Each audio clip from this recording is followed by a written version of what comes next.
Bonjour et bienvenue. If you ever wondered why table is feminine but téléphone is masculine, you are not alone. French nouns have gender. And today we are going to break down the logic, or sometimes the lack of logic, behind it. Let's go. So in French, every noun is either masculine or feminine, even objects, places, animals, and ideas. Masculine, masculine nouns use the article le or un. Example, le livre, un livre. And feminine nouns use the article la or une. Example, la table or une table. It might feel random at first, but do not worry, there are patterns you can learn to make good guesses. So let's look at some words ending that usually tell you if a noun is masculine or feminine. First, let's have a look at the masculine ending. Most of the time, words ending with age are masculine, like le fromage, le garage. Another ending is ment, like le monument, le bâtiment. Au, le couteau, le bureau. Phone, le téléphone, le microphone. Scope, le microscope, le télescope. Isme, like le tourisme, le socialisme. Of course, watch out for exceptions. You have exceptions like la page or la plage or la cage. Those words are feminine.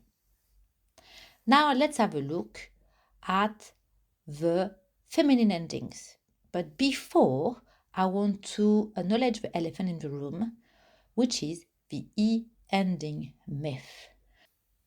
Many learners think that if a French noun ends in E, it must be feminine. That's not always true. While a lot of feminine nouns end in E, so do many masculine ones. Example, le problème, le livre, le lycée, le silence, le système, le téléphone.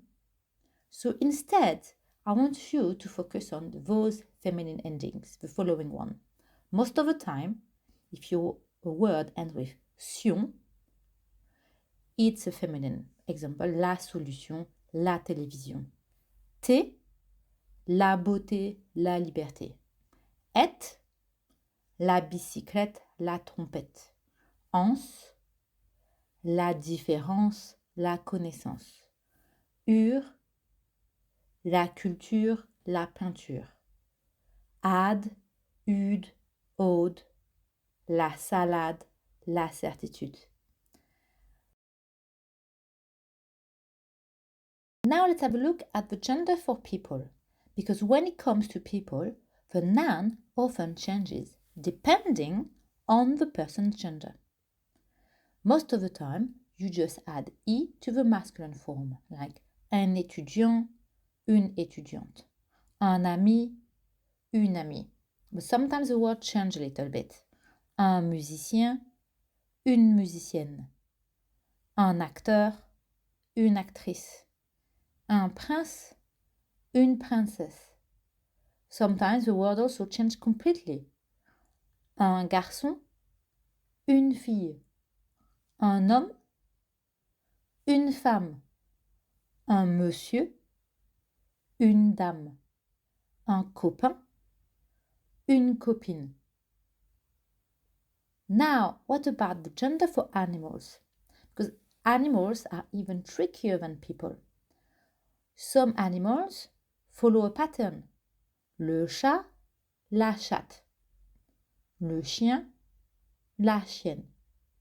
But some animals are completely irregular. Le coq, la poule. Le taureau, la vache. Le cheval, la jument.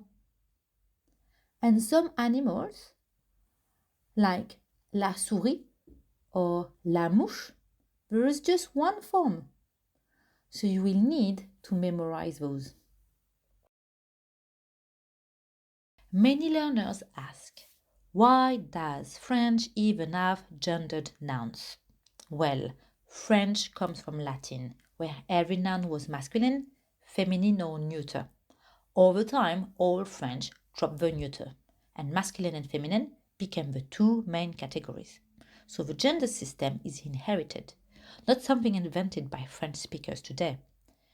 And it helps with grammar consistency because gender affects articles, adjectives, pronouns.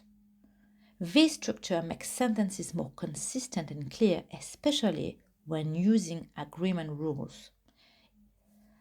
In most cases, gender doesn't follow meaning. A table isn't feminine because yet feminine qualities. It just belongs to a grammatical category. Think of it like classifying words into groups for rules to work. Think of gender like a label that helps all the words in a sentence work together. It's not about real word gender. It's just grammar glue. Voila! Now you've got the tools to guess the gender of French nouns like a pro. If this helped, give it a like, subscribe, tell me in the comments which words still confuse you the most. Merci et à très bientôt.